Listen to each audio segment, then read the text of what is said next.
અતિશય દુઃખ એ ભોગવવું ના પડે એના માટે કોઈ ઉપાય ખરો? ત્યારે યમરાજાએ કહ્યું કે હા બેન, એનો ઉપાય પણ છે.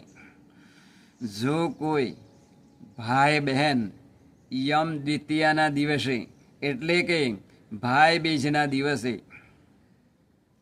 ભાઈ અને બેન બંને યમુના નદીની અંદર જો સ્નાન કરે તો એમને આ પાપ ભોગવવું પડતું નથી. તેની મારી પ્રોમિસ છે, એમ યમરાજાએ કહ્યું. એટલે બહેન ખુશ થઈ જાય, યમુના બેન. અને પછી કહ્યું યમરાજાએ કે ભગવાનને પણ પ્રાર્થના કરવી પડે છે, હાથ જોડીને કે હે પ્રભુ, મેં મારા જીવનની અંદર ઘણા બધા અપરાધો કર્યા છે, ઘણા બધા